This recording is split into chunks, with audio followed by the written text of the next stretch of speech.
Forgot to. We're live.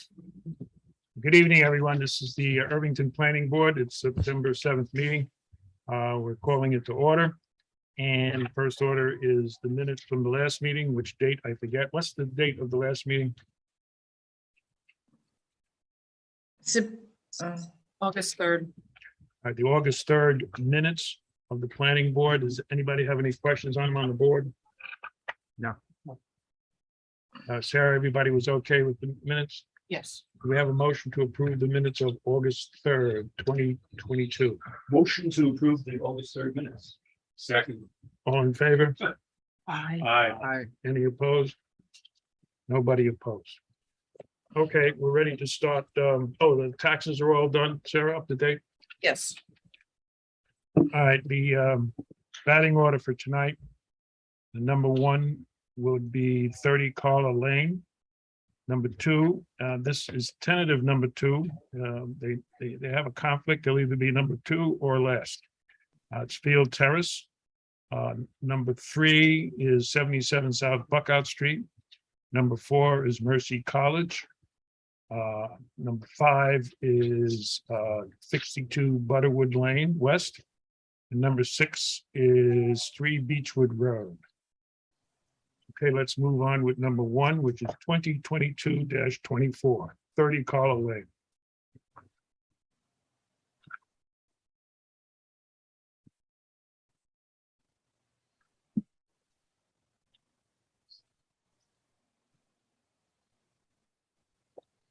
Is there anybody out there?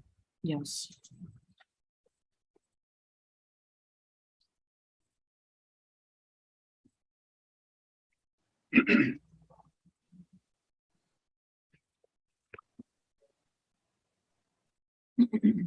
Okay. Good evening. Good evening. I'm gonna share my screen here real quick.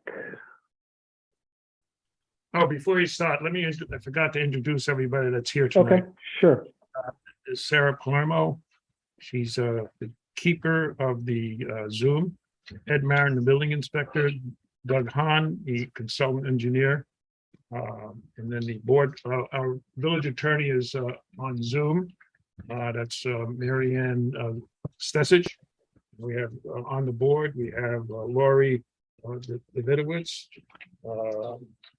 Dan, I almost said Bill. Dan McGillicott, myself, Susan Manfredi Chair, Michael Smith, and Kevin Thurman.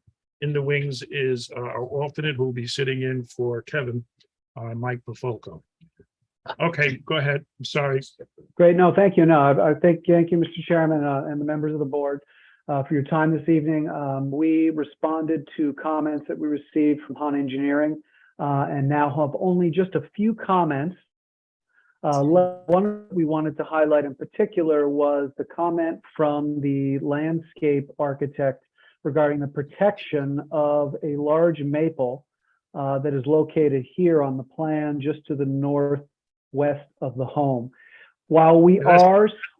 That's the 34-inch maple, right? Yes, that's correct. Right. So while we are staging construction materials in the driveway, the intent is not to use the north side of the house for access to the area of work. Partly because it's very narrow there, because it slopes off so steeply. So it's the client's intent and the contractors as well, that while materials are staged in the driveway, is to bring it around the house towards the southeast and load the site from that direction, which will put us very well clear of that large tree. So we're happy to put a note on the drawings to that effect. We've added some other notes as well at the request of the engineer. And then the question ultimately would be is if we are not using that corner of the site for access whatsoever, do we need tree protection at all in that location? No, if Okay. you're not going to go that way, and we have a resolution that'll address that. Okay, Go ahead. great. Okay, so that's it. Other than that, we addressed a bunch of the questions from the engineer. Obviously, the engineer is looking for more detailed drawings that we will obviously prepare for the ARB review. But at this point, it looks like from my perspective that We've addressed the comments, and that tree issue will be sort of the last one that we can address. And as I mentioned, I'm happy to put a note on the drawings to that effect. Okay, Ed, we had a coverage issue, that's all been settled. Also, And the owner appeared in person and confirmed that there'll be no heavy equipment, tracked equipment going to the backyard, that That's correct. contractor. Okay, please identify the person who said that's correct. I'm the owner, Eva Adib. Okay, you were here in person and did a fine job at the microphone. Thank you. All right, okay, any comment from the public, Sarah? Nobody's raising their hand to speak, and there are no comments in the chat. Any comments from the board, Lori, No comment. Dan? No comments. I have no further comments, Mike, No comments? Kevin, Nothing. Mary Ann, anything? You have a resolution? Yeah, I prepared one. Whereas in July 2022, Eva and Nicholas Adib applied for site development plan approval to construct a raised deck at the back of their house at 30 Carl Lane. And whereas Han Engineering reviewed the plans and in a memorandum dated July 5th, made a number of comments, most of which were addressed in a subsequent submission. And whereas Suzanne Nolan, the village's landscape, reviewed the plans and made 2 recommendations.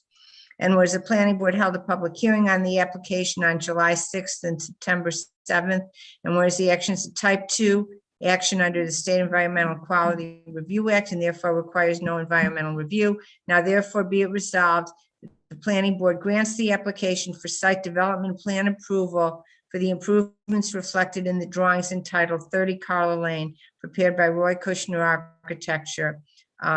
These sheets identified, subject to 1, complying with the items in Han's September 6, 2022 memorandum and complying with the items in Suzanne Nolan's September 6, 2022 memorandum.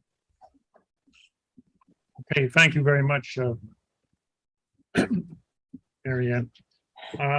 Let's have a vote on this. Sarah, I have a motion. Thank you. You have a motion for approval? Motion to approve. second, Seconded. We have a vote. Lori, Approved. Dan? Approve and designate Sarah. No, we Oh, don't. I'm sorry. No, Sarah, we we're- signed. we're No. inside. We're- Live. I'm sorry. Yeah, I sent Sarah the resolution, so she should have Oh, yeah. copies there for you to sign. I had a Zoom moment. I'm sorry. Caesar Manfredi, yes. Mark Smith. Approve the resolution. approve the resolution. Now, if the applicant would be so kind that you're gonna need to pick up a copy, Sarah Palmer and the building department will have copies whenever you're would like to pick up the copy of the resolution. Right? Yeah. Yep, Okay. Thank you. Thank Okay, you. great. Thank you for your time and consideration. Thank you. And we're going to call number 2 if the applicant is available. They had a conflict. They're either gonna be, They're on. they're on. Okay, so that's Field Terrace. It's 2022-21, and we will hear them now.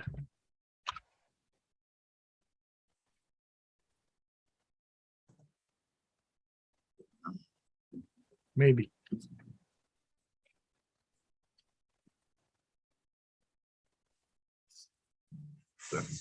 No, I know, I have to move. I'm letting them. I was looking for.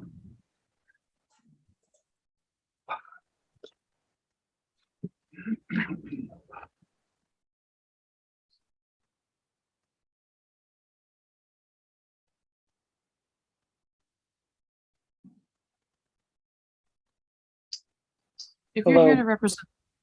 Yep.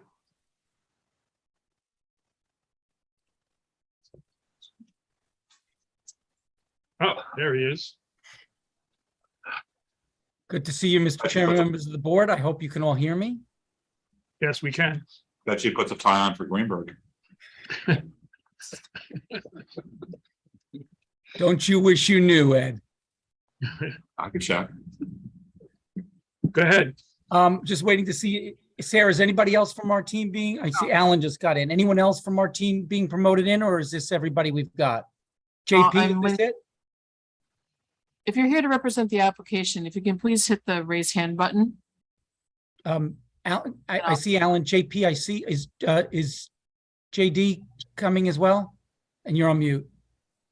No, just Greg Moretz jumping in. Okay, there's Greg. I was just going to ask about Greg. I think we're ready to go. Mr. Chairman, members of the board, thank you for allowing us to appear this evening, and thank you for taking us early on the agenda. We will try to be most efficient. David Steinmetz from the law firm of Zarin and Steinmetz, representing the applicants, Emily and Jamie Sahara. I'm here with our team, most or all of whom you have previously met. Since we last appeared before the board, we have been working as a team with your professional staff to address a number of the detailed and specific architectural design and engineering issues that were raised both by Ed Marin and Doug Hahn. We think we have addressed the fundamental issues of zoning compliance in terms of building heights and some of our structures, et cetera. I want to thank Sarah for providing us with copies of some correspondence that have come in from our neighbor, the Hallecks. Alan Pilch has been working to study carefully the drainage as well as the sewer connection issues that Claire Halleck identifies in her most recent letter. And I'm certainly prepared to let Alan hit the high points of that. Suffice it to say that we, I think, agree that addressing the pre-existing water conditions, drainage conditions that exist out there should be done. We told you that on day one. Our client's property is undeveloped. There is an existing condition that has nothing to do with their development. It predates, it predominates from a neighboring property owner, and we appreciate the acknowledgement from our neighbor. I also appreciate the fact that they've expressed gratitude for the collection areas that Alan has designed and that our clients are prepared to install to help mitigate the existing condition. Beyond that, I'd have to defer to understand a little bit more. I obviously read that the professionals, Bill Canavan and Mike Stein, both of whom I know and know well, are now involved. While I'm disappointed that I didn't hear from Bill or Michael in advance with any questions that they would have liked to discuss with me and Alan Pilch, Mr. Chairman and members of the board, I can assure you that Alan and I will engage with those individuals on what I continue to believe are largely private issues between neighboring property owners. You're in the middle of it. We know, and you've asked us to be mindful about this drainage, and we have and we will be. In terms of the sewer, Ms. Halleck is correct. We are studying the trees, and Alan may want to speak to that. We absolutely desire to not adversely impact tree removal.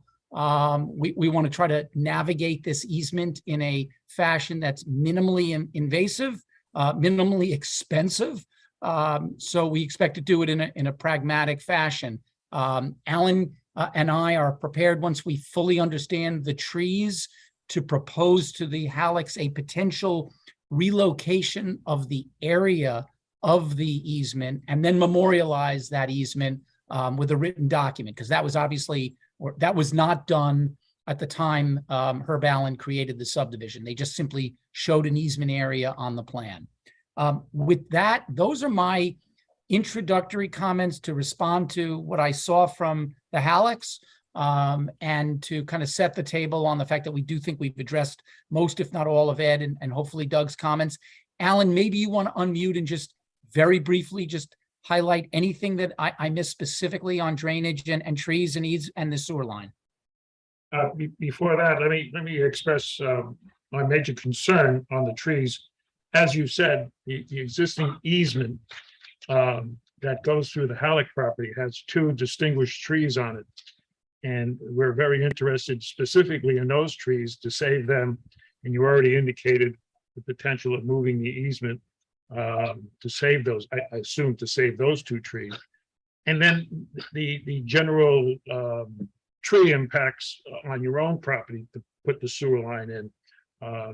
Need some investigation as to what trees may be impacted and what replacement trees would be provided should many trees Agreed. And Alan, if Greg Merritt needs to assist, our landscape architect is on screen with us as well. If we need Greg, Alan, please just call for Greg on that. Why don't we do the trees first and then we'll move on to the Fine. drainage? Are you asking me to discuss the trees and the impacts? That's the general idea, yes. Sure. Would you like me to share a screen? That would be a great idea.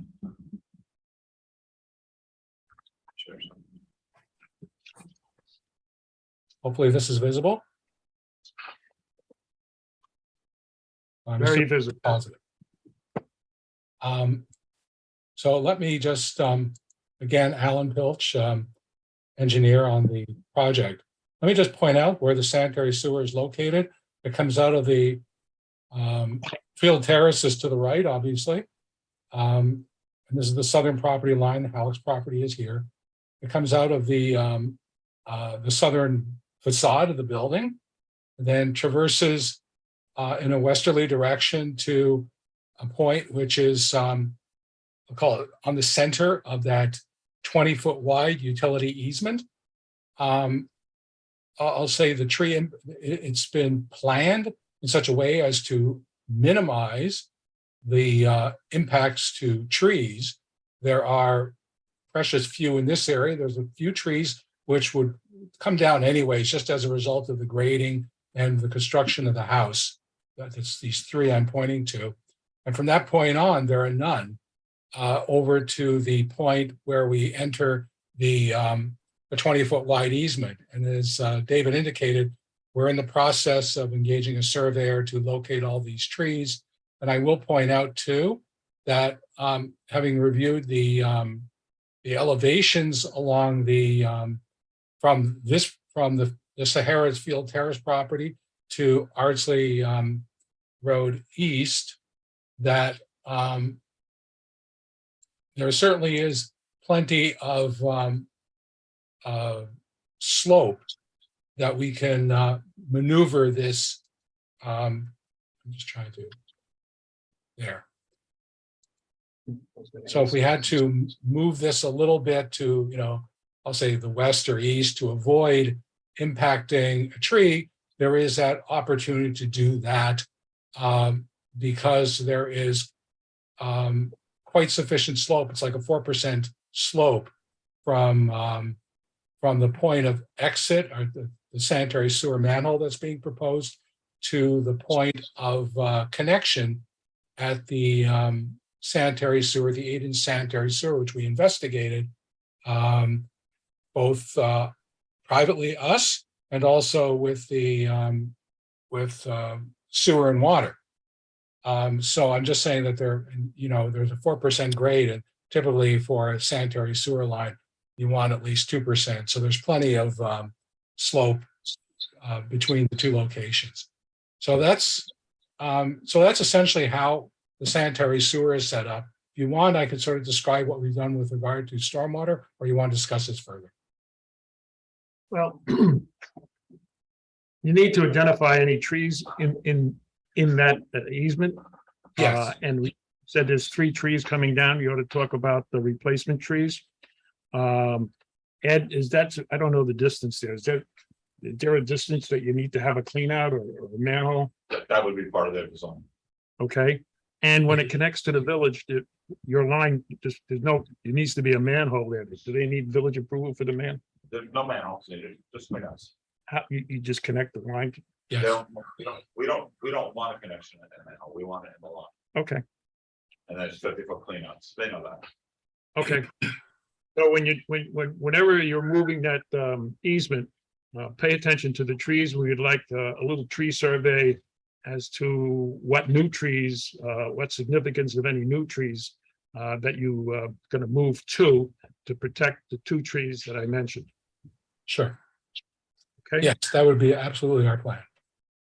Okay, before we move on to the drainage, on the board, any questions on the trees? All right, now. Not at this point. No. Kevin?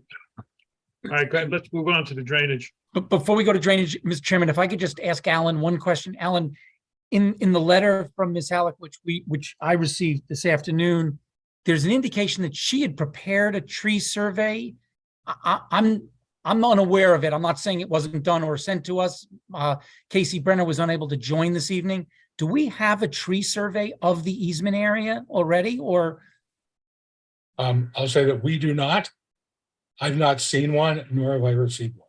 Okay, so, and Mr. Chairman, I'm assuming Claire is on, and I'm sure she'll address it, but if she's got a tree survey of that 20-foot easement and the immediate area, obviously, we don't need to duplicate it. We do want to understand precisely where the, as you identified, the specimen or larger trees are relative to that easement. So we're David. more than happy to work cooperatively on that, as I said at the outset. So that's all we David, have on.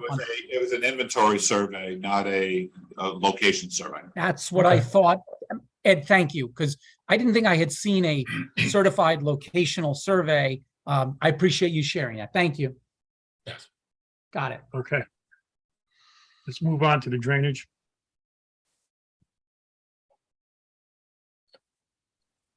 Yes, just bear with me for 1 second. Okay. So with regard to the drainage issue impacting next door, let me just, point out that at the present time, there is, and you might be able to see it here, there is a drainage swale which runs along, I'll say, right along where the chain link fence is presently located, which physically at present divides the Halleck's property from the Sahara's property. And you probably tell from looking at this, we're not proposing any, this area here on this portion of the property is essentially wooded. And the drainage issue is likely some of the runoff that occurs off of the neighbor's property. That being said, what we're proposing to alleviate the drainage issue on the Halleck's property is to install within the swale itself 3 catch basins to collect the runoff and convey that into our property, further into our property. And in addition, and we propose a 4th catch basin, because this is essentially the area, the runoff essentially flows this way and then dumps into their property and impacts the house, kind of like in this location. So at the very end, we're proposing yet a 4th catch basin, again, to collect the runoff and convey it into the drainage system on the property.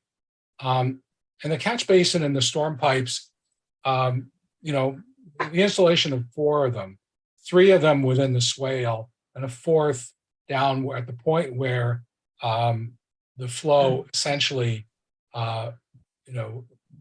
enters from the Sahara's property onto their property, physically onto their property, I think will greatly alleviate the drainage issues that occurred during that, during Hurricane Ida from last year, or any other very intense storm.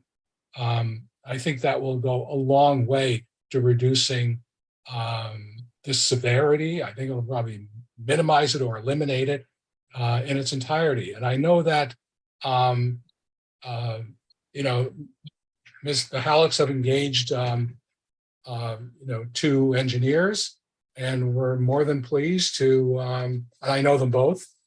I've worked with both before. I'd be more than happy to sit down and go over this and walk the property and, discuss what is being proposed here and see what other suggestions or recommendations they may have. That's very nice proposal.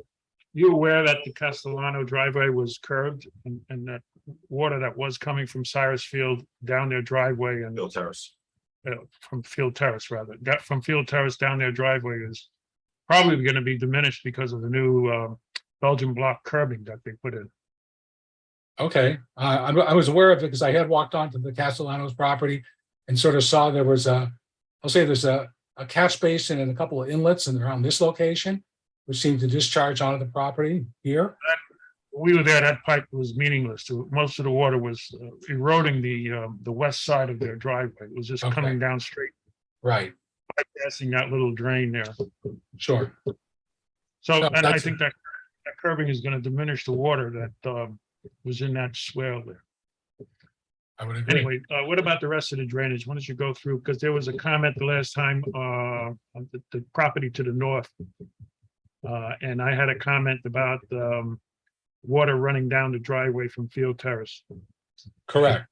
What we did do is, and I think it's probably best illustrated in the profile, was to actually provide a, let me just see if I can get to that sheet and answer at least one of those questions here.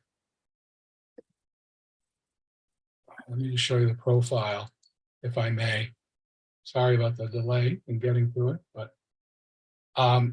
this is the edge of pavement on Field Terrace. And what we're proposing here is to actually provide a slope up on the driveway so that before it descends into the property, so that runoff that is being conveyed along the curb line or the edge of pavement of Field Terrace does not enter the property, but instead continues on toward the catch basin. Continues on north to the catch basin to, I know I'll mispronounce it, I'll say Oskalita, but you'll give me the proper name for it. Because there's too many Oskalitas in my neighborhood here. And it'll actually convey in this direction towards the north.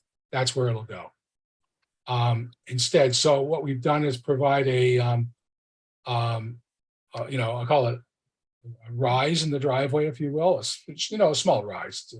It's about 6 inches or so to prevent the runoff from Field Terrace from entering the driveway, but instead we'll just continue along the curb line into the village catch basin system. And the other way to prevent runoff from getting into, let me just see, I think it's here.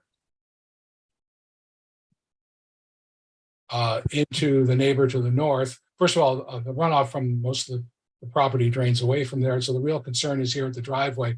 So by, pitching the runoff from about this point towards the street, there won't be that tendency to have any runoff come this way. Instead, the runoff from the street will go in this direction. And by placing some type of edge here, and we've discussed this here, some type of edge at the edge of pavement, some type of curbing or something here, we can, or the wall itself that's being proposed here, that will also prevent runoff from going to the neighbor to the north of the property. Doug, So is there goes on that wall with that little bend? Yeah. Yeah, everything is pitched. What he's saying is right now that hillside drains towards the house. When they put the driveway in, it's going to be pitched towards the drainage system. Right, Where this is there is a drainage system. that's the edge of the driveway, and this is actually the wall that will Yeah, okay. prevent the runoff from going from here into the neighbor to the north. Instead, it will convey down into our property. And just point out the drainage disposal system, the subsurface system Correct. that you have. Will you Correct. point it out for us? I know where it is, but the public may not. Right, there are two stormwater management practices that are proposed. They're both subsurface chambers. Practice number one is 21 Caltech chambers, 3 row. It's 5 rows of 6 chambers, and practice number 2 is 7 rows of 2 chambers. They're subsurface chambers which will infiltrate stormwater runoff into the soil, and it will also provide peak rate attenuation. And the analysis we did using a minimal amount of exfiltration into the soil showed that we would actually have a decrease, not only of peak rate of runoff, but in the volume of runoff being conveyed to the design points. Okay.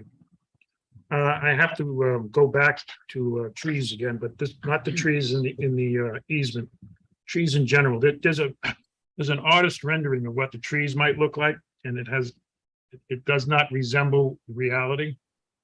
So if you could remove the artist rendering of what the trees would look like, or change the planting program to look like the rendering. Greg, do Yeah, you I want to think- address? Oh, sorry, David, You or Greg, somebody should address this. Yeah, no worries. Just John Winbury from the Up Studio, architect and partner there. In regards to those artist renderings, we have no problem just removing that. It's a visual representation, trying to kind of capture some of the elements of it. But if the board would like and think it would be better to remove that, just not to confuse that representation in regards to the planting, that's something that we'd be willing to do for sure. Well, not only remove, but if you have the time, maybe a presentation of what it really would look like with the proposed planting. I think our arborist, our landscape architect was fairly agreeable to the planting plan, but it would be nice if there was a rendering of what it looked like from the street. If you can do it, it'd be a nice thing to do. Okay, And great. another question, our landscape was interested was the classification of the trees done by an arborist. The classification of how healthy they may be or what they are, was that an arborist doing the evaluation? Good evening, Craig Moret, Bayview Landscape Architecture. It was done by a New York State registered landscape architect, not a certified arborist per se. I'm not sure if that's a problem, but we'll let the landscape architect deal with that. Okay, any questions from the board? Oh, Ed, you had an issue of the anchor bolts? Yeah, we'll work on that though. Okay. Oh, I don't know if this has been fixed or there was another comment about the plantings, the different sets of plans, and some plans have the trees marked some way and other sets have trees marked another way. If the plantings could be consistent on all sets of plans, that would be helpful. I'm not sure if Of that's course. true. Yeah, I want to actually thank publicly Ms. Nolan, who's been extremely helpful throughout the entire process as we've bounced different revisions off of her. Also we'll do one last comb through to make sure everything is consistent across all drawings regarding tree removal. Yeah, good. Any comments from the board here? I have a question. How accurately can you estimate the water flow or the path of the water once the structure and the home is there, that in terms of the Halleck's property, right? Because you're putting in these, water retention systems, but is it based on what is potentially the new flow because the water is going to go around the structure in a different way than it's currently draining? In answer to that question, there are, in the stormwater report, there are specific areas which will convey runoff once the property is developed, as it's shown on these plans. And each one of these stormwater management practices is designed very specifically for the new flows which will be directed to them. It's certainly not based upon the existing condition. So they're sized very precisely, and one does a range of storms from the 1 year storm, which is about 2.8 inches over 24 hours, to about the 100-year storm, which is almost just over 9 inches over 24 hours. And the runoff is modeled in very standard methods that engineers use everywhere to model and predict the future flows off of, into these practices and off of the property. Does that answer your question? Let me take a shot at it. The new flow is being handled by the subsurface system. And the existing flow on the south end, there's 4 catch basins in the swale that was contributing, carrying the water and contributing into the problem on Halleck's. And those 4 catch basins probably will benefit, reduce the existing flow heading in that direction. Has nothing to do with the new construction. It's just there from before. And you're attempting to mitigate that with the new catch basins in the swale area on the south end. Yes, that is correct. And then I guess, are there any natural landscaping opportunities to also help ensure that there, the water flow is mitigated?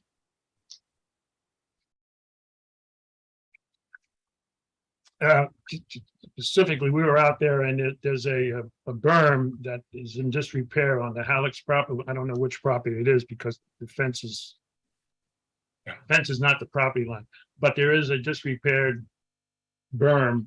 And that, I think that's what she's talking about. Is there any intention to try to repair that or? In doing the installation of catch basins, it makes a lot of sense to repair that berm so that it will function as it was probably designed initially to do, which is to divert the flow that was coming off of that slope and going into the Halleck's property. So I would say, yes, there would be an intention to make sure that the catch basins to be installed and the berm that sort of was constructed to direct the flow into the swale function to exactly do that purpose and divert the flows away from the Halleck's property. Doug, could that be one of your comments? Well, I mean, the stormwater from the building and the driveway and that stuff is mitigated with the infiltration system. The issue with the flooding to the neighboring properties being redirected. I mean, I wouldn't say it's not being mitigated. They're not collecting and infiltrating. They just keep getting it away from the house so it doesn't flood. Okay. So it's I'll just point out, we're also not increasing that flow. Yeah, in your comments, if they put the catch basins there to collect the flow on the south end, and he said they're probably going to put a berm, could we put some comments to make sure there's a berm so that the catch basins perform their function, so that the water doesn't run past them? Yeah, and there is like a natural berm there. It's a swale. The one at the bottom, I suppose they could probably build up a little bit. If we could memorialize that somehow. Okay. Sure. Okay, Lauren. Yeah. Dan, No questions. Mike, No questions. Kevin, Nothing. Ed, Doug, We're good. Mary Ann. She shook her head. No. Oh, sorry, I was on mute. That's all right. We got your head shake. Sarah, any public? Yes, Claire Halleck has her hand raised.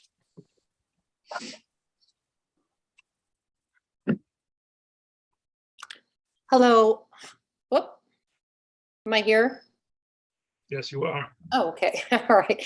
Thanks so much. I really appreciate all your efforts on our behalf. It's very heartening to hear, actually, because this has been such a significant and growing problem for us. I mean, not to beat it into the ground, but I just want to make sure that everybody knows that between the last planning board meeting and this meeting, we have been flooded a second time, and all the money that I spent to put in new flooring and windows and painting and walls all had to be ripped out, and I have to do that again. And we've lived here for 16 years, and we really had some minor problems, and it's really been only until these two storms now, not just Ida, but the one on the 18th of July, which was, in the middle of the afternoon when I heard the window in my basement blow out again. So a part of what I'm concerned about is just, and I know that I'm not the only person in this town or this area. I've seen a lot of articles in the Enterprise and the like about these flash floods and the risks that, the problems that they're causing. So I'm part of the reason I've been writing these letters and trying to get the professionals that I've had help me is that I don't anticipate it's going to be the same problem I've been dealing with over the last 16, 15 years. It's really going to be more of the problem that I've had the last year and perhaps more so. I had, since our last meeting, I did reach out to the owners of 54 Field Terrace, and I guess this is news to me that I haven't been up there. We've been away recently, which is, again, sorry that my letter went out so late, but we've been away the entire time from the filing of the revised documents. But I'm heartened to hear that he's taken the steps to put in some curbing, because I have video during that most recent storm in July of the volume of water coming down past his house, and then coming down what didn't come down through his property. And I guess I want to raise this as to make sure we're all clear about this, is that even before he put that curbing in or whatever he's done, there was a second area, and it's because there was no curb there, but also the volume of water is such, there's a second area that would come to the what is now the Sahara's property. That comes down the hill, doesn't go into my basement this time, but has created a huge, I don't know what you call it, an indentation, I guess, an eroded area that it's a pool, effectively. I refer to into my letter, and I did attach a photograph that has developed in their property on their side, about 150 feet. I'm not very good with the measurements, but it's back towards we have a playhouse, and a little bit back towards our pool.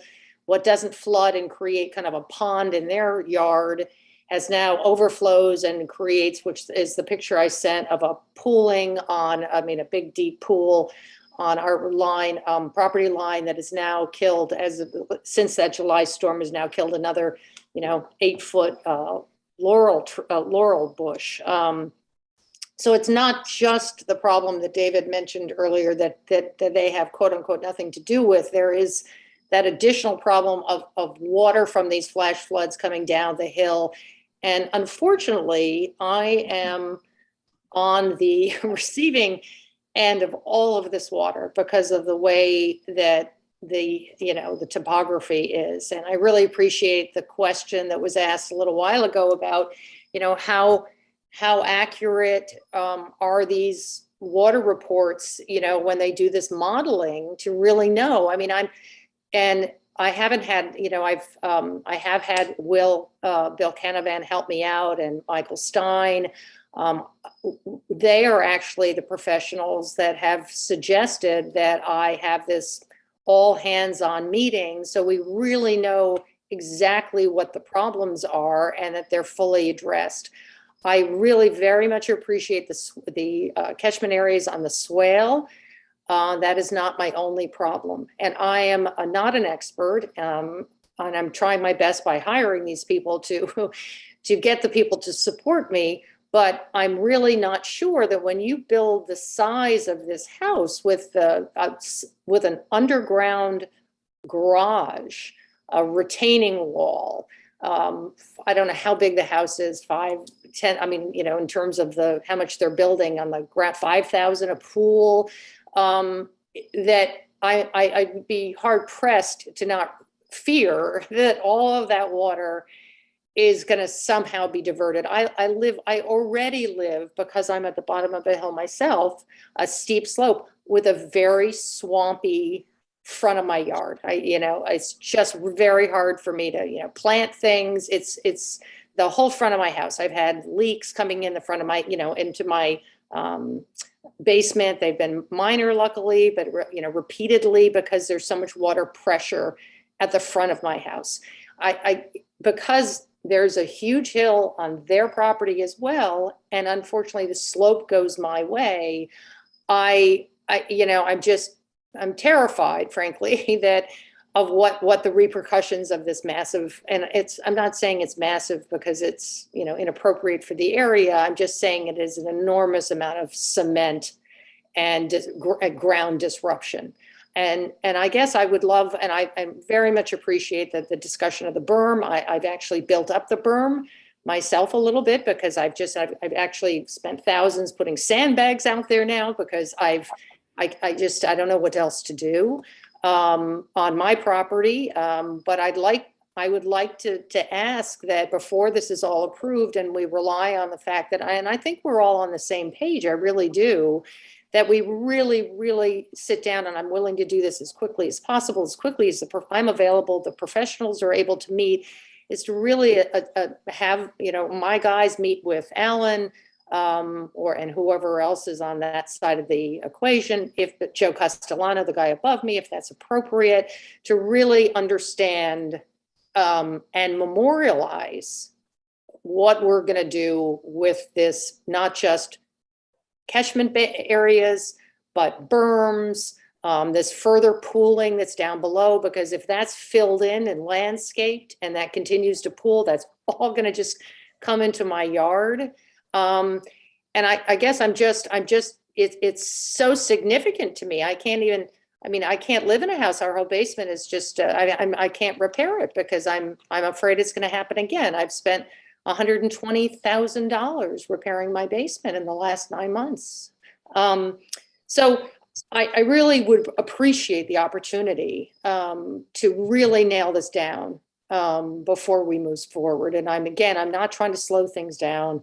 I'm just in a position that creates a lot of anxiety and really significant potential value loss, significant value loss to my home, in addition to, you know, enjoyment and the like. As it relates to so again, as I pointed out in my letter, I'm really looking to just have this stuff written down. Caesar, I really appreciate you saying, let's put that in the notes about the berm. That's exactly the direction I would like to see this go. It sounds like you guys are really looking out for me. And I, as a neighbor and a longtime resident of Irvington, I so appreciate that. But I'd like to take it one step further. Happy to do it in whatever, again, as quickly as possible. As it relates to the sewer line, I'm really pleased to hear that you guys are willing to work with us on that. There's plenty of room in my yard down there to divert the line. I was just concerned because I did email 6 weeks ago, but never heard back from anybody about it. So that's one of the reasons that I asked to have this all put in place and documented, so I know exactly what to expect. I mean, I did reach out. I was hoping that Alan would come and take a look. I unfortunately couldn't get Michael's attention. He is coming this Friday, Michael Stein, to look at where that sewer line could go. But, again, you guys, know where the connection is and the like. It can't go east. It's got to go west because there's more trees to the east. I did a very rudimentary drawing, which I think I did share actually with not a proper survey, but with the Bartlett tree letter that I sent that showed exactly, the grouping of trees in a very, again, cartoonish way, but gave a good indication of where the trees are. The issue for me is I'd rather leave the trees. It's less disruption. It's got to be better for you guys to avoid taking down trees, large trees, because cost tens and tens of thousands of dollars. And of course, then purchasing trees to replace them. So on both fronts, I'm glad everybody seems to be moving into the same direction. But I'd like to have those things, if possible, in place. My husband's retiring. We might want to put our house on the market in the next year or two. I'm concerned that if these things are not resolved, that and somebody says, well, oh my gosh, they're going to rip up all the trees in the backyard and have a bulldozer out there. And what's it going to look like afterwards? I'm going to be, what am I going to say? That if it's not resolved, that's a civil matter between you and the neighbor. I don't want to go down that path. I don't think it serves the neighbors well. I think, frankly, we all seem to be saying the same thing. I guess I'm just looking for a little bit more documentation and certainty. So that's really all I have to say at this point in time. Okay, thank you very much. I just refer back to my letter and the things I asked for in the bullet points at the end, if that's possible and it was something that the planning board would consider. Okay, thank you very much. Now, Thank you. keep in mind, if this proposal for the new house didn't come along, you'd be there would be no solution to your water problems. However, this house is coming along, the new water is being taken care of, and a generous proposal has been made to take care of some of your problem with those catch basins in the swale. Okay, thank you very much. Any other comment from the board? No comment. None at this point. No other comments. Any, you have your information, your homework to do for the next meeting? David?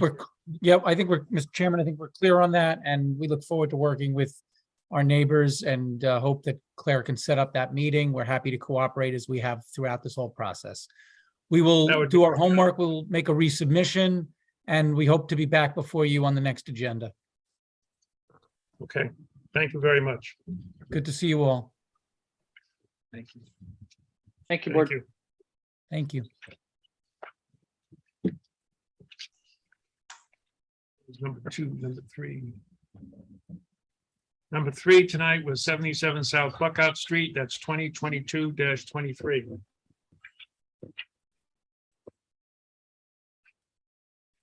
Kevin Thurman will be recusing himself on this, and joining us on the board is Mike Lofoco.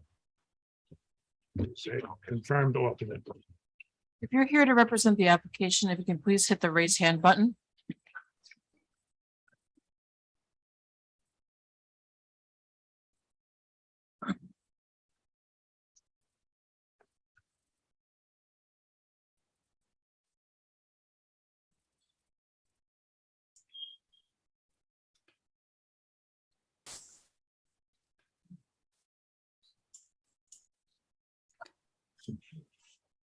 Hello, can everyone hear me? Yes. Fantastic. Good evening, everyone, Mr. Chairman and members of the board. My name is John Anastasiou, and I'm representing Kevin and Donna Gallagher. I'm the architect, and I presented at your July meeting. And since then, I've been working closely with Han Engineers Office, addressing all the comments from their July 5th memo. And I received the updated letter today or yesterday. And I acknowledge the first two comments. We are requesting 2 variances. That's just the nature of the existing property size and the modest addition that the applicant is looking to implement. Regarding the third comment, I'd have to take a look and see how the scale of my drawing is a little bit off, but I'll correct it. And next time I issue the drawing, it'll be corrected to the proper scale. Well, I don't know how the rest, we'll have to poll the board after I finish. I have serious concerns with the bulk and mass and the variance for the front yard setback.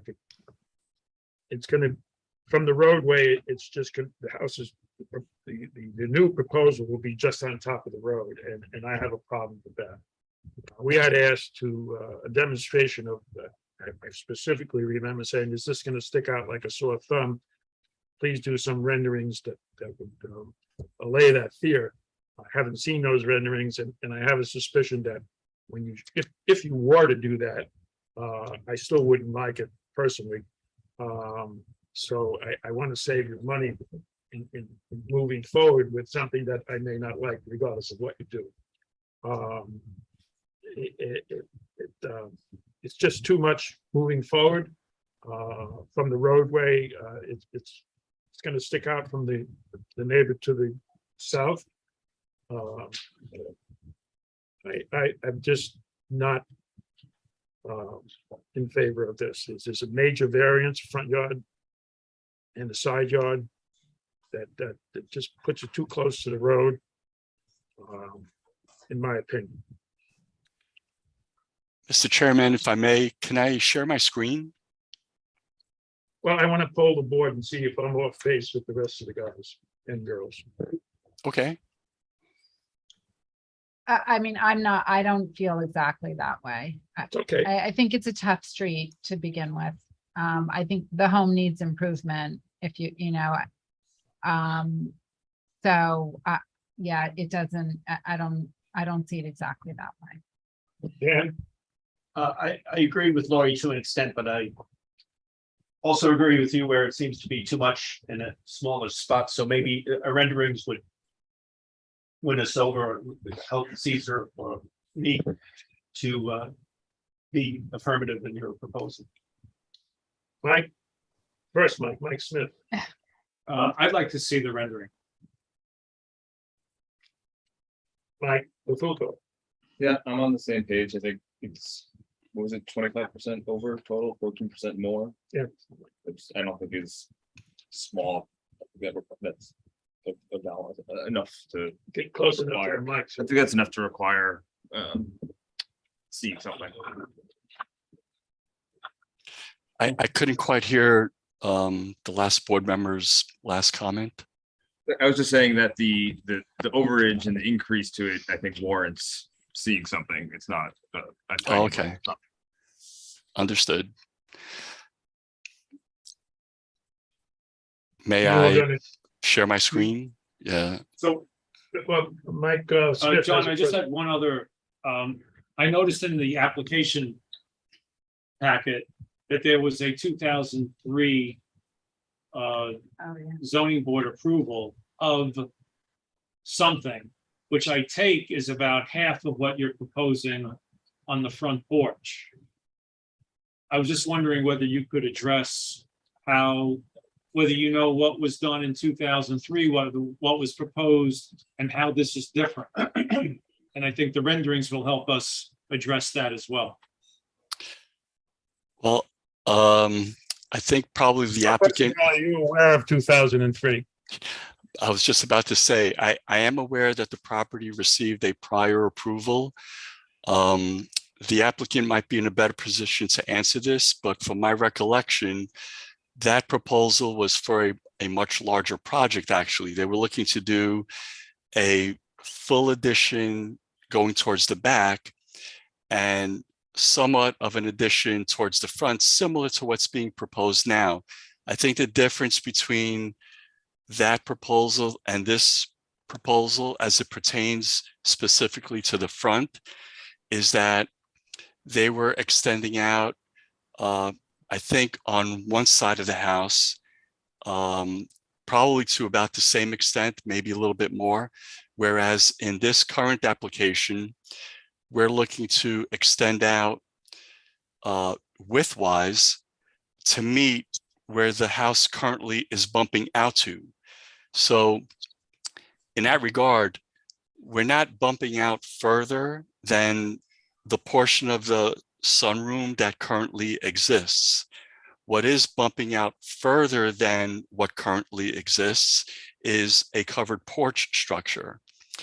And in the photos that I've included in my response letter to Hana Engineering, the photos maybe are a little bit hard to see that, but the existing house as it is now, including the addition that we're doing, which is really just filling out the corners of where the sunroom currently comes out, is going to be in alignment with the houses adjoining it, next to it.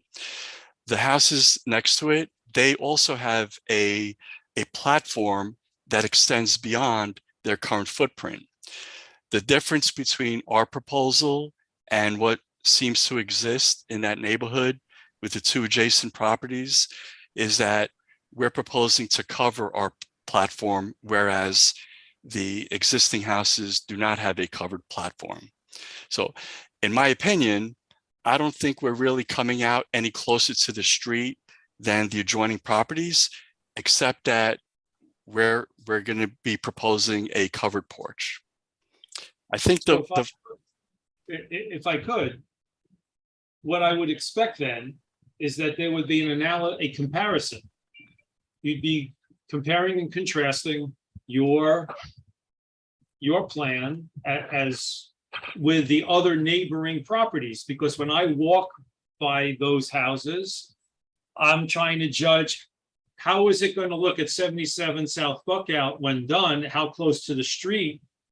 But I can't judge the distance that versus the one, I think it's 87, and then there's 91 South Buckout. So for me, it would be helpful whether you wanted to do it on photographs or whether you want to do some other renderings, but then compare that to what is already existing in those other houses.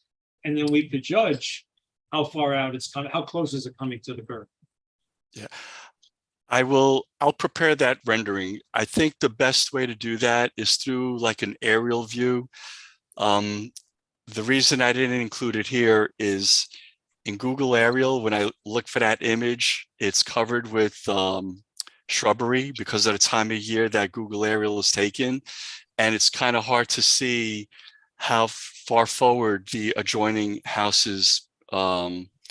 But I have another way of doing it that I'll prepare it for the next meeting. I could do it using Westchester GIS and a tax map that shows the footprints of the houses. And then I'll just superimpose our proposal on top of that and strike a line as Mr. Chairman suggested, so that you could see where our proposed covered porch will be and where the immediate adjoining houses have their extended platforms. And then we can make a comparison. But what I did do in this submission is that using, again, Westchester GIS as my data source, I showed all the surrounding properties, the size of their lots, and what is allowable and what is existing coverage by all those surrounding properties, and comparing it to what we're proposing. Our proposed coverage is going to end up being, I believe it was like 30%. And if you look at all the adjoining lots that have a similar size lot to 77 South Buckout Street, they either exceed 30% or they're at 30%. So we're not out of character with what existing homes are doing in that particular location. It's a tough site because the existing house as it is not compliant with some of the setback requirements. And I think that's indicated by the plan that I prepared in addressing one of Han Engineer's comments by showing the zoning envelope and where the existing house is, how the existing house is situated on it. It's a modest addition, what they're looking to do, but because of the lot size and the yard requirements, you know, the outcome appears skewed to the proposed addition. Okay. I think that would be a good idea to do what the rest of the board recommended, showing renderings and to compare it. Mike Smith did a good job of outlining what he'd like to see. I'm very, very pessimistic about being convinced. I walk down that street, drive down that street 3 or 4 times a day. So familiar with what it looks like, but it's hard to visualize what it might look like other than it's going to be something towering over the existing sidewalk, which I do walk past quite often. And I'm a big guy, so I would imagine somebody who was not quite 6'3", looking up at this new approach. Anyway, any further comment after that Mike Smith spoke? Lori, you want to emphasize anything? No, I think What you want to see? getting the renderings will be helpful, and the way you described that you would do that, I think will be useful. Dan? No further. Mike, you spoke. You got anything else? The other Mike? Yeah, just one thing I want to clarify, because I know Caesar, your concern is, I think the visual impact from the front of the house. Yes. You mentioned aerial, Well, so I want to make sure that we do come back. It's not just aerial, and then it That's doesn't true. really solve your problem. yeah, the aerial won't do what it looks like from the street. You're looking up at the street. So if there's, we have seen computerized renderings of what proposals look like. And They were very helpful in the past. We had an extensive view preservation application, which there were renderings that without them, we would have never been able to move forward. And there was one on Maple Street around the corner from you that an extension in the back that had renderings, computerized rendering of what the extension would look like. So it's not something that's, the technology is out there to do this. I'm aware.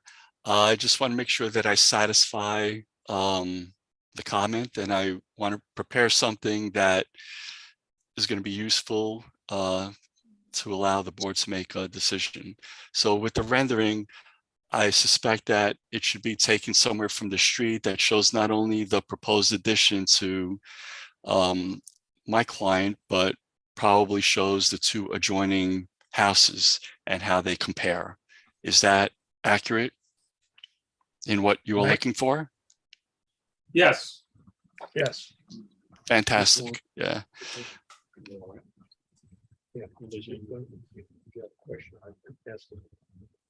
You're changing the retaining wall?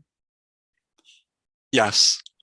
Currently, as you could tell from the survey and the site plans that I prepared, half of it is on the owner's property. The other half extends into the right-of-way. The applicant did receive an acknowledgement that a permit from DPW will be issued to repair the portion of the retaining wall that's in the right-of-way, and it'll be done according to their standards. So I would want the rendering to take into account the proposed retaining wall. I wouldn't want that to be left out and just giving us the structure.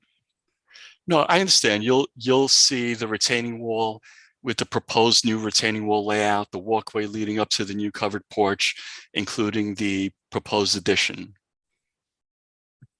Yeah, and our landscape architect commented if we're to go forward, the rendering should have without plantings and with plantings. Perhaps some plantings might soften what it looks like. So if you do a rendering with plantings and without plantings would be helpful. Okay.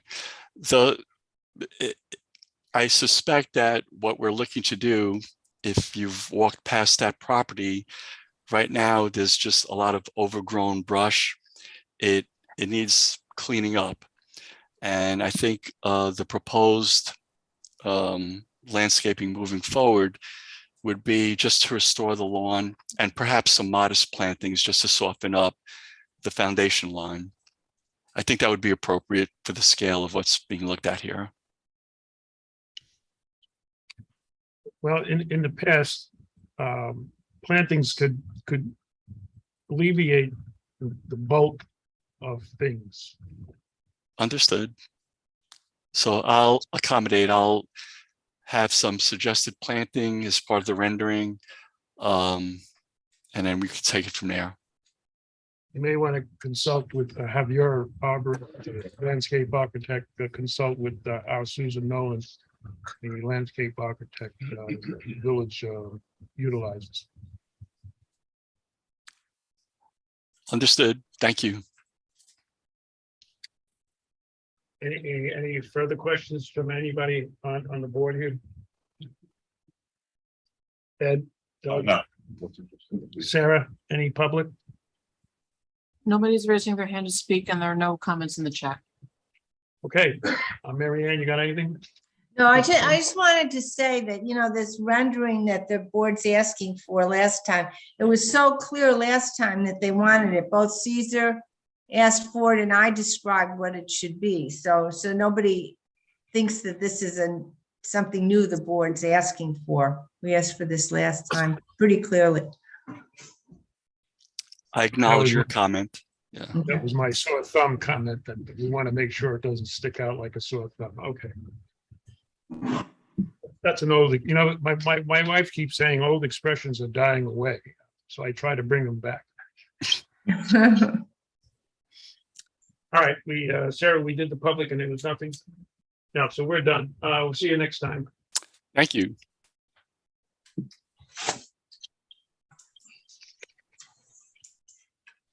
Thank you, Mike. Kevin's coming back. This is Mercy College for a special permit. That's 555 Broadway. It's 2022-27.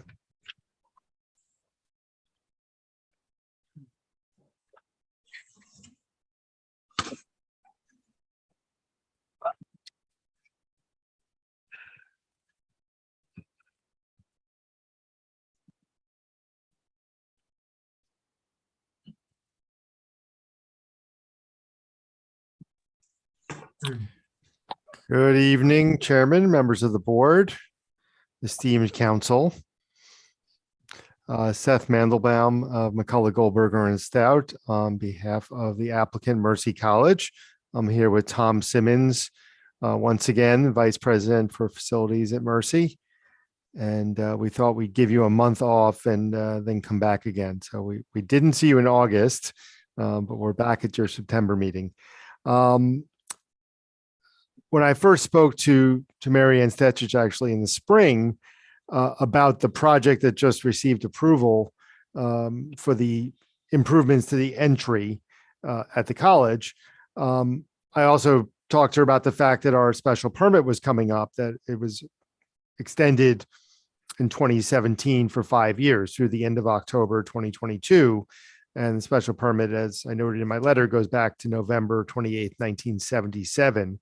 That special permit allows Mercy to operate an educational institution on the Irvington side of the campus. And Marion and I discussed the fact that there really were two separate applications: the site plan application for the improvements that you approved in July, and then the additional extension of the special permit, which we're now requesting for an additional 5 years.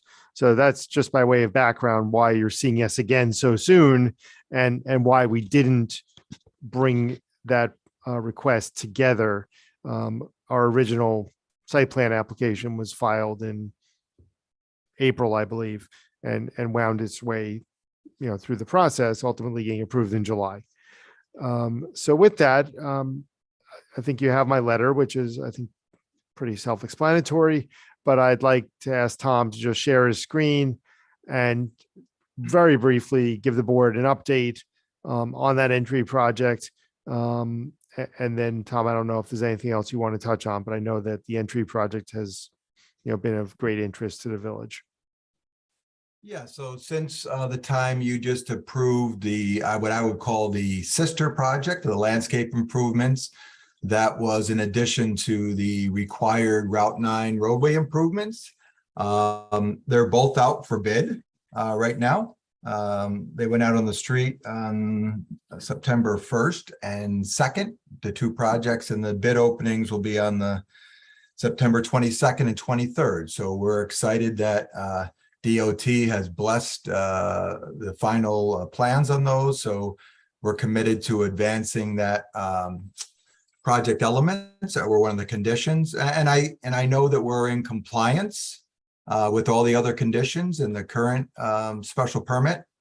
And I believe, as we accounted for in the last approval we were with you, that I believe we have a very strengthened partnership with the community on the Irvington side of our campus, as well as you as municipal leaders. So we welcome a 5-year extension, and we're available to answer any questions about any of the compliance items that I believe we're doing in a good manner, as you requested of us. Thanks, Tom. Well, since the last permit, you put the sidewalk in, and I thought that was done very professionally, and it's a welcome addition to the sidewalk from Ardsley on the Hudson Station to your campus. Well, So thank that was you. a good. In terms of the turn lane, you got DOT permission, but it seems to me you're going to need to move the utility poles. Is there any issue with getting them on board to move the poles? No, that as well as the new traffic signaling and everything has gone through, I would think, exhaustive reviews. Where we have done many plan submissions with all them. And I believe we're all set, and they will issue a a permit, we'll go to see Ed on a permit on your side, and then with the bids, when we have a contractor identified, the DOT will issue the permit on their side. So I think we're all set, Caesar. I've seen some strange things on utility pole relocations in that there's the power company that will do theirs, but then the cable company doesn't do theirs. It gets a little complicated, and the poles have to be taller, and the power company puts up their pole, and then the cable, and the pole stays there for another year while the cable company thinks about it. Well, our engineers have recommended about 14 months for the construction process. So we're going to award right after the bids and give them through the end of the construction season of next season through November of 23 to complete all the work, because there'll be some sequencing and a lot of components to this job. Okay, you didn't really answer my question about the utility, but I'm sure you'll Yeah, run into it. Yeah, I believe we're all set. McLaren Engineering is done that with us and with the DOT. So the coordination is all called for in the documents, and it's a bid by invitation with 9 qualified companies. So I believe we'll be in good shape, and we'll confirm that happens. All right, we just want to verify on the use of buses. They're confined to Broadway only when the last permit, and that's going to continue that way. Yes, I mean, cutting through the concern with Langdon and the other side streets there. Yeah, I believe we're compliant with that. And the right turn lane will help emphasize that, but you need to say not cutting through, not going down to Ardsley. Correct. Okay. And Caesar, could I ask him something on that, just on that condition? Do you, the buses don't pick up from the train station, do they? Right now, since COVID, we have suspended the shuttle going down to the Ardsley on Hudson train station. Oh, might you reinstate it? Because if you read the condition now, it says the current policy and procedure by which Mercy's buses shall not drive on Langdon Avenue, Washington Avenue, or any of the other streets in Irvington except Broadway shall be maintained and continued. That needs to be modified then, right? Well, you added another condition in 21 that we were allowed to continue the shuttles that were running on the other piece. So I think that was covered last time. Okay, we'll say except for the shuttle service. Okay, I'll fix that up then. But there might be shuttle service to the train station. Yes, we'll have to look at that because there's always an issue we have with mobility needs. Yeah. With the hill. Yeah, no, I mean, it's just, when I read it, I thought, wait a minute, that's really, I think more restrictive than what was going on. Okay. Yes. Okay, well, as long as we're talking buses, you have a new facility up in Tarrytown. And buses are going to be moving back and forth from the Tarrytown facility to your campus. Is there any idea of how many buses, how frequency? Are they going to be timed to not interfere with the high school turnover? Yeah, so we use the Tarrytown property with the buses parked there in a lot of ways as a fleet where to park them. We currently don't have a shuttle that's going to Tarrytown, but as Mary Ann just mentioned, that was something we were doing that went by the train and all those. So the frequency on those before was, if you look at the scale of those buses, I think in the timing of this last 5 years, we've bought our own vehicles. They're smaller in scale. They're the 14 and 16 person smaller buses you see. So some of them we send down the Hutch Parkway to the Bronx campus. So, 5 years ago, some of your concern were more of, we had a contract with a company that used yellow school buses and the bigger buses. So we've really gone to something smaller in scale with frequency, not as often, and, trying to promote mass transit and different pieces of how we can reduce those. So I think, we have a transportation director that takes a look at those traffic times and those pieces. And usually when we're able to avoid conflicts on Broadway that we have noticed. Okay, this requires some inspections by the building inspector. The building, Ed, you want to go through that? So in the past renewals, we've done a compliance inspection. We've asked you for a list of the fire calls for the last 5 years, the police calls, any fire reports for any incidences on the Irvington side. And I'm just gonna add health department for the pool. Okay. While I've got the mic, I haven't gone to the architecture review board for the signage on the entrance project. That's gonna be required. I mean, we won't hold up the project for that, but you can't start that portion of the project until such time you receive ARB approval. Okay, understood. And that's it. If you haven't had your fire inspection, we can do both at the same time if you like. The building department's taking over fire inspections. So we're gonna hold this over to the next meeting, so that the building inspector can get what he said done, Compliance report. compliance report. Okay. Fire, police, and the pool. Yeah, the police, fire, and pool. Okay. I'm going to make a statement against interest, as we lawyers say. Any chance the board would consider approving subject to those inspections so Tom doesn't have to pay me to come back next month? They have a lot of money. We can work No. Tom over with that too. I'm not ready with a resolution. Okay. All right, Tom, you'll have to pay me to come back on Zoom. If the governor extends the order allowing us. to come back. Maybe Caesar will put it first and it'll go quickly. Seth, you just don't have to bill them. I may Right. not.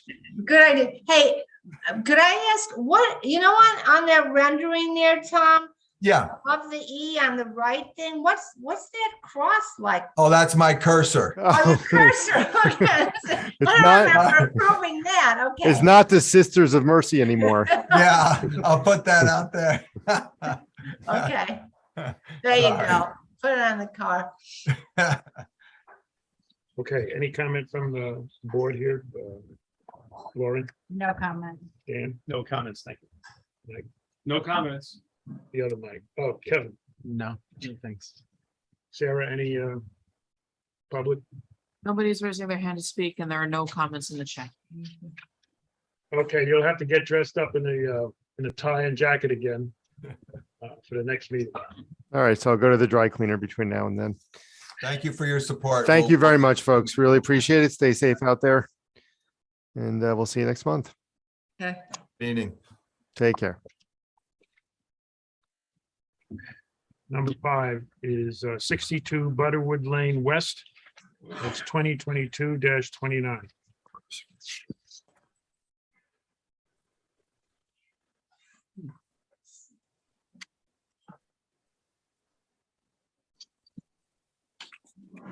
Good evening. You guys hear me? Yes. Yes. All right, great. My name is Andrew Hunt. I'm the architect representing Julie and Mark Rosenfield and the LLC that owns the property. And pleasure to be with you guys tonight. So just outlining the ask that's been put in front of us here. It's kind of a long-standing series of events here. We applied for ARB approval some time back to do some window replacement. That's been done. And I think at the time, there was an undocumented basement that was found as a result. And so we've been trying to clean that up. And in the time of COVID and the rest, the owners decided that they wanted to finish the basement, make it something that they could use. So we've since demoed the basement to make it to the point where it's no longer a usable basement, no longer undocumented. Hopefully those other permits could be potentially closed out, but we'll deal with that separately. And the ask in front of us now is to try to legalize the basement with an added stair down, which you've seen in the plans. And in doing so, there's coverage on the site that exceeds the allowable. I think it's about 100 square feet. The acknowledgement as well in the verbiage is that the site that was inherited potentially, and this is something that kind of a question to the board and to Ed. I think Ed's the one that mentioned it to me at a point, but has the ability that potentially some of the work that was done in the past, specifically a 2003 permit issued where a deck was removed and pavers put in place. Really just want to make sure that that met the coverage and was allowed from a zoning board perspective. So that was part of the ask that we put forward here, and all the documentation, the lot coverage that we show represents the current conditions as is. So in short, the ask is for 100 square feet variance and then add to what is covered currently for the stair that would be added to legalize the basement. I understand that the existing, everything that has been approved is already well over the allowable coverage. It is, yeah, without question. There's some overage, I think. Ed, you want to go through that? Yeah, so what's there is documented except for a small portion of the walkway that I believe was just missed on the as-built survey when they closed out that permit. It's a small piece of walkway from the stairs to the driveway. Understood. So we'll just include that in your package as part of this project. Okay, that makes sense. The site plan is deficient, and you have to come to that. Ed can go through that if you don't know what I'm talking about. We can go through it offline with Doug or I. Yeah, there's no problem. I mean, go ahead. Sorry. Coverage breakdown, that kind of thing. Not a lot of stuff, but just enough to show how far this is. There's a structure. It's not a patio, so we need to know that's more than 15. It's more than 15 feet, but that kind of stuff. Sure. Yeah, there's some trees on there that were noted. A lot of little things that are easier to cover. But assuming you'll want to see us again, we can come back with the details regarding the drains with a little bit more detail in terms of what the stair would be, not just from a code perspective, which you'd cover later, but with the proper details to get in front of you. In truth, we were in short order to get the submission to you. Just wanted to start the conversation. So understood that there's a little bit more work to do to get that resolved for you. No comment. Dan? No comments. Mike? No comments. No thanks. Quick question for you, if I may. Once we do get to a point where we're past planning board resolution, is there a need for architectural review board with the scope that's put in front of you? Yes. Yes. With regard to the stair and elevations on that? Yeah. You have to go to ARB. Okay. And you need to go to the ZBA for the variance, the coverage. Sorry, I missed that last part. What was that? You need to go to the ZBA, the zoning board, for the coverage, the variance. Okay, that can't be handled with here as part of this as a variance. So that's This something board separate. doesn't have jurisdiction. You can go to the ZBA before you come back to the site plan. It's okay to do that because you can get that variance and then come back with the proper site plan, and you should be fine. That all works into the schedule. If you just have to watch the deadlines. The deadline is Monday for the ZBA, and then you can go to the meeting and come back here with that variance, so you're not losing any time. But we need to confirm those numbers first. Yeah. So you have to resubmit to Ed or me to confirm the numbers. The coverage numbers? Yeah. So if coverage, just out of clarity, so if the coverage currently shown, which is mapped out on the site plan, acknowledges what is there now as existing conditions, including the patio that is referenced by Ed, is that not, you're looking for the difference? The undocumented is considered proposed. It's just changed. Give me a call tomorrow. I'll send you the old survey. You might have the 2003 survey, and you'll see it's on the sidewalk missing. Okay, you got it. If you don't, I'll send it to you tomorrow. Okay, I appreciate it. Okay, that makes sense. I got you. Sarah, anything from the public? Nobody's raising their hand to speak, and there are no comments in the chat. All right, we'll see you next month. Hopefully you have cleared the hurdle with the ZBA. All right, let's hope. All right. You clarify the coverage. All right, thanks for your time.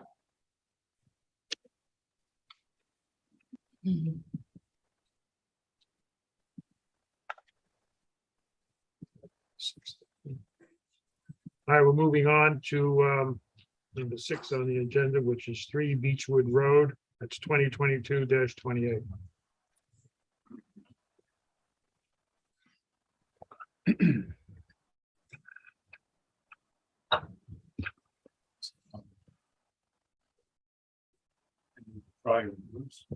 Okay.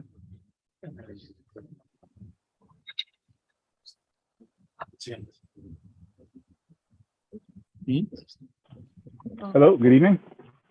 Oh, sorry, start video too. My apologies. Yeah, we hear you. You hear me? And of course, for some reason, my camera is undetectable. Well, I can still share my video, my screen. I apologize for that. Okay. There it is. It was there a second ago. Now it's gone again. Apologies for the technical difficulties. You can hear me though, right? Yeah, certainly can hear you. All right. And I wore a tie, for you, Ed, as well. Sorry about that. Thank you. So thank you. This is Stephen Bassini. I'm the architect representing the applicants, Michael and Randy Sirota at 3 Beechwood. We came before you last year, a couple of years ago, actually presenting a project for a deck and patio in the back, their front porch, and some modifications to the walkway and driveway in the front. Through the process of grading in the front, which we had proposed originally, just trying to level a little of that front yard, we realized that that hill going around the southwest side of the property, the house rather, was just a little steep, and it really didn't make any sense to do this work and not actually create a level area. So what we're proposing now is to do a retaining wall about 4.5 feet high, running along from the southwest corner up towards the a line running parallel over the front of the house to the west side of the property. That you can see it on the plan. Let me share that for you now. I think I can still do that even though. Can you see my screen? Yeah. Yes. You can see my screen? Okay, thanks. Yes. So here's the retaining wall and a set of steps going down to the side yard as the grade drops. The proposal is to level the ground here. You can see where 178 comes in here. Originally, I think I should be able to toggle between the two. Originally, we just had an area that we were going to be grading here, and then as it's sloping down pretty steep, and water was flowing onto the neighbor's yard, and it just makes more sense to level this all at 178 in this area. And then put a small retaining wall along the side here with steps to the side yard. So that is the proposal. There is no additional drainage that would be required as this is now leveling off. Actually, it would improve the drainage. Right now, as I would mention, its sheet flows down. You can see the existing topo here. It slopes down pretty steep onto the neighbor's yard, and the water sheet flows down here into their yard and the applicant's yard. By leveling this off, actually, and then creating a naturally weeping wall of interlocking blocks, it would actually help to mitigate the runoff. And there is no other impervious surface except for this 54.5 square feet, which is the resultant of the retaining wall and the steps. So there really is no other drainage required. And like, as I said, it's improving it. In order to install this, the trade-off was, in order to get the coverage, there was stepping stones proposed originally from this driveway to the patio in the back. On the old plan, you'll see them in solid. On the proposed plan, we're not putting those in. As I mentioned, this project is still under construction. There were some delays with a previous contractor, and so we're still under construction, and none of these stones have been put in, and they won't be. The trade-off, plus also there was some cushion on the original approval for coverage, is to put this 54.5 square foot of wall and steps in here and provide a much needed flat area here around the house. The children still play in here. I know we're creating this nice little oasis in the back we have with the patio and the deck. But as the street is, if people who know it, there's a lot of neighbors and friends and children, and they still play out here in the front yard. So this porch is providing an area for them to hang out, and creating this flat yard is a great benefit to the family. The side elevation I had showed here just to depict is to show that at 4.5 feet max is here. As it goes up towards the front yard, it tapers down to nothing. So at the max, it would be 4.5 feet. And then the steps down come here. There was a comment, as I'm showing this here, there was a comment from your landscape consultant, which we actually intended to do some plantings along the top of this as a barrier and also just to soften it up. And I think that the suggestion to have some sort of plantings, maybe even an ivy or something that comes down and drapes over this, a cascading planting, is a great idea. And it would help to soften the visual impact of that wall. And what I had done for you, because I did not have it on the original proposal, is to show sort of, I think, what your consultant is thinking, and what we were thinking is to put some plantings along the top of the wall here at the highest point here of the wall, similar to what we had approved for the landscaping on the previous application. We had some boxwoods along here.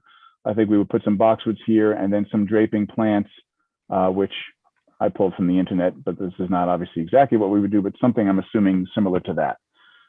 I know we have a couple more processes to go through. We need to get approval from your landscape consultant, plus also ARB. And I'm hoping that through maybe with approval from this board, and once we get to the ARB process, maybe we can work this out with the landscaping consultant throughout that the next month.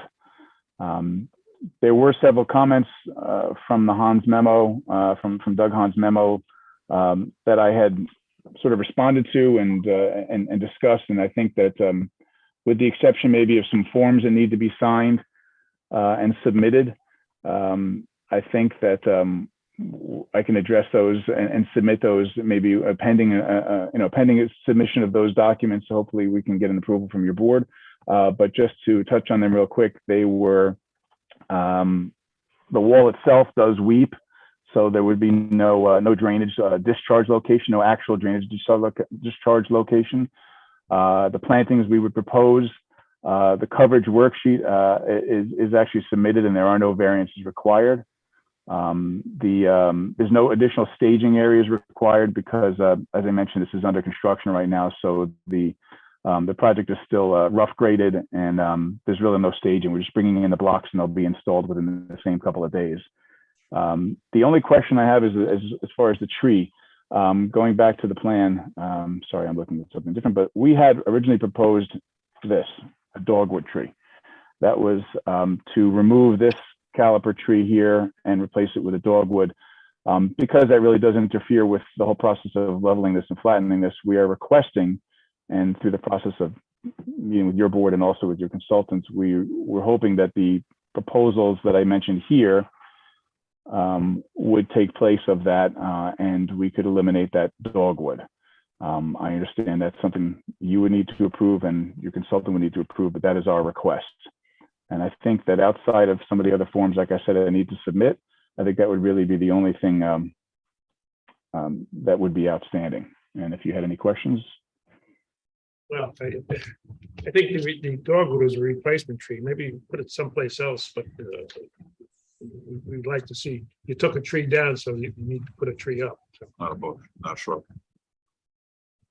Anyway, I think you should put that dogwood someplace. Okay. I have Yeah.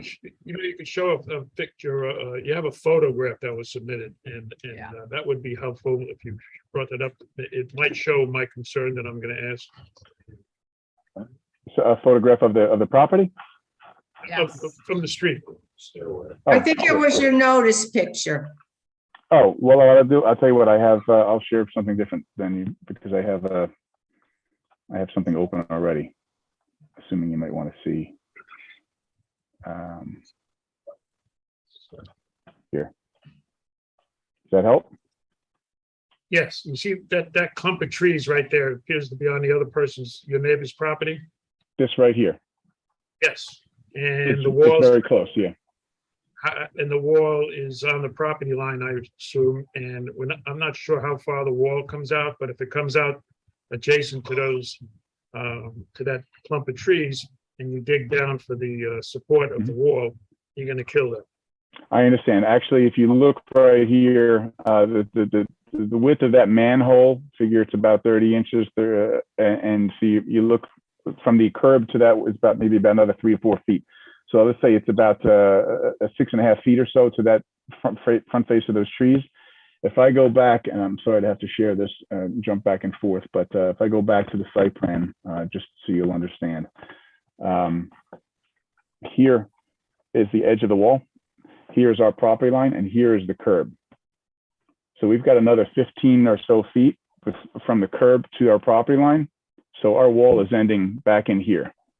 So that clump of trees is actually out here. I meant, why don't you show that when you come back? Yeah, absolutely.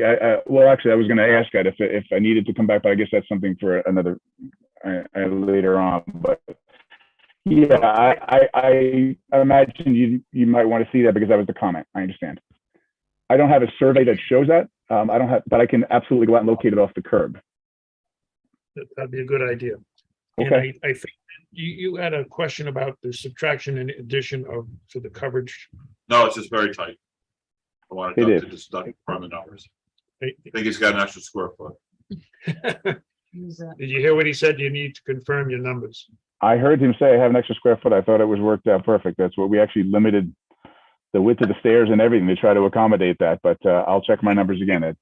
Maybe pulling your leg, I'm not sure. No, I just wanted everyone to know it was very tight. It is. Okay, you got the decorative, drip down type of plants. The dogwood, we want to see that someplace. Yes. Okay. We'll maintain that somewhere.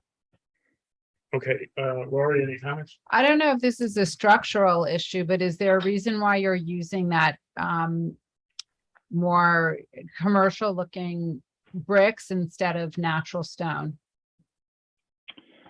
Well, it's honestly to use the natural stone. First of all, the coverage with the Mason block walls, it's a smaller profile. Number one, we did have a coverage issue. To use a gravity wall at 4.5 feet high, the stones start to get larger and the top gets larger and coverage gets more. Number two, it's hard to maintain as far as drainage as well with the chink stones in between them. If I do a poured concrete wall with stone veneer, then we end up having actual discharge locations, which we were trying to avoid as well for drainage. So there were several reasons. I mean, cost is not prohibited, but cost is a factor as well. I know that's not necessarily something to, it is a concern for everyone, but for them it was. But there were several other concerns, like I said, drainage, profile coverage, things like that. I know that there's. Go ahead. Sorry. That's why we asked for the type of Plant. foliage to. Yeah, screen it what that wall- definitely needs Because when you come up planting. Osceola and you look to your left, you're gonna see the wall. Yeah. Yeah, I think it's a good idea. I have no comments, but I like the plantings over the wall. Yeah.